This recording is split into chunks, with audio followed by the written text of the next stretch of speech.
Hi friends, welcome back to Tamil Mani channel. இன்றைக்கி இஞ்சியில் side dish தான் ரெடி பண்ண போகிறோம். இது எல்லா விதமான வெரைட்டி ரைஸ் கூடவும், சாம்பார் சாதம், ரசம் சாதம் கூட எல்லாம் சாப்பிடும்போது ரொம்ப சூப்பராக இருக்கும். இட்லி, தோசை எல்லாத்தோடையுமே சூப்பராக இருக்கும். அதுக்கு நான் ஒரு 300 கிராம் அளவுக்கு இஞ்சி எடுத்து தோலை சீவிட்டு எடுத்திருக்கேன். இப்போ இந்த இஞ்செல்லாம் சின்ன சின்னதாக கட் பண்ணி எடுத்துக்கலாம்.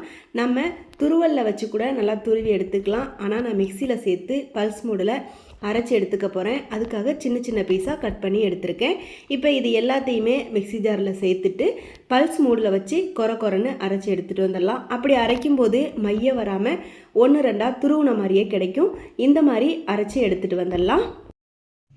இப்போது ஒரு பேன் வச்சுக்கலாம். பேன் நல்லா சூடான பிறகு நல்லெண்ணெய் சேர்க்குறேன். நல்லெண்ணெய் 2 டேபிள் ஸ்பூன் அளவுக்கு சேர்க்குறேன். நல்லெண்ணெய் சேர்த்து செய்யுங்க, அப்போ தான் ரொம்ப நல்லாயிருக்கும். எண்ணெய் சேர்த்து நல்லா சூடான பிறகு 1/2 டீஸ்பூனுக்கு கடுகு சேர்த்துக்கலாம். இது கூட 1/4 டீஸ்பூனுக்கு ஜீரகம், 1/4 டீஸ்பூன் வெந்தயம், 3ஐயும் சேர்த்து நல்லா பொரிய விடணும். அதுக்கு பிறகு ஒரு கொத்து கருவேப்பிலை சேர்த்துக்க போகிறேன். 2 வரமிளகாய் வேணுன்னா சேர்த்துக்கலாம், ஆனால் நான் சேர்க்கலை. நீங்கள் சேர்த்துக்கிறதுனா சேர்த்துக்கலாம். இப்போது நம்ம அரைச்சி வச்சுருந்த இஞ்சி துருவலை இது கூட சேர்த்துக்கலாம். சேர்த்துட்டு இதை நல்லா எண்ணெயிலேயே கலந்து விடணும். அடிப்பிடிக்க விட்டுறாமல் நல்லா கலந்து விடணும். ஒரு 1 நிமிஷம் 2 நிமிஷத்துக்கு நல்லா கலந்து விட்ட பிறகு இது கூட நம்ம காரத்துக்கு மிளகாய்த்தூள், உப்பு சேர்த்துக்கலாம். பாருங்கள், நல்லா கலந்து விட்டு வதங்கி வந்துருச்சு. இப்போது 1 டீஸ்பூனுக்கு தனி மிளகாய்த்தூள், கூடவே 1/2 டீஸ்பூனுக்கு உப்பு சேர்த்து மிளகாய்த்தூளோட பச்சை வாசனை போகிற அளவுக்கு நம்ம சேர்த்துருக்க இஞ்சி கூட நல்லா மிக்ஸ் ஆகி வர அளவுக்கு நம்ம கலந்து விட்டுக்கணும். அடுப்பை மீடியம் ஃப்ளேம்லேயே வச்சு கலந்து விட்டுக்கலாம். நம்ம சேர்த்த மிளகாய்த்தூள், உப்பு எல்லாமே இஞ்சி கூட மிக்ஸ் ஆகி நல்லா கலந்து வந்துருச்சு.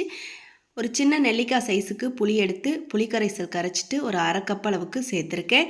நம்ம எவ்வளோ இஞ்சி எடுக்கிறோமோ அதுக்கு தகுந்தா போல் நீங்கள் புளியை கூடவோ குறைச்சோ சேர்த்துக்கலாம்.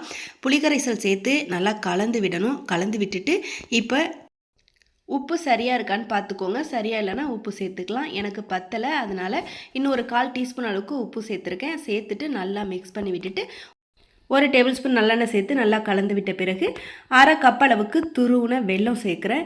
வெல்லத்துக்கு பதில் நாட்டு சக்கரை கூட சேர்த்துக்கோங்க, ஆனால் நான் துருவுன வெல்லம் சேர்த்துருக்கேன். சேர்த்துட்டு நல்லா கலந்து விடும்போது வெல்லம் சேர்த்து கொஞ்சம் நேரத்துலேயே நல்லா இலகி வரும். இலகி வந்ததும் கொஞ்சம் நேரம் நல்லா கலந்து விட்ட பிறகு இதுக்கு ஒரு மூடி போட்டு 5லேருந்து 6 நிமிஷம் இதை குக் பண்ணிக்கலாம். மூடி போட்டு ஒரு 5-6 நிமிஷம் குக் பண்ண பிறகு நம்ம மூடியை ஓப்பன் பண்ணி பார்க்கும்போது எண்ணெயெல்லாம் பிரிஞ்சு சூப்பராக இஞ்சி தொக்கு ரெடியாக இருக்கும். பார்க்கவே எப்படி இருக்குது பாருங்கள். இந்த ஸ்டேஜில் நம்ம அடுப்பை ஆஃப் பண்ணிடலாம். இந்த அளவுக்கு கெட்டியாக இருந்தாலே போதும். சூப்பரான நல்ல டேஸ்டான இஞ்சி தொக்கு ரெடி ஆகிடுச்சு. இது இட்லி, தோசை, சுட சுட சாதத்தோடையெல்லாம் தொட்டு சாப்பிடும்போது ரொம்ப அருமையாக இருக்கும். சாம்பார் சாதம், ரசம் சாதம், வெரைட்டி ரைஸோடையெல்லாம் வச்சு சாப்பிட்றதுக்கு ரொம்ப சூப்பராக இருக்கும்.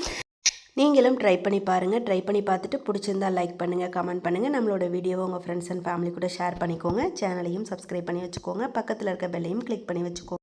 அப்போ தான் நான் போடுற வீடியோஸ் உங்களுக்கு வரும். நன்றி.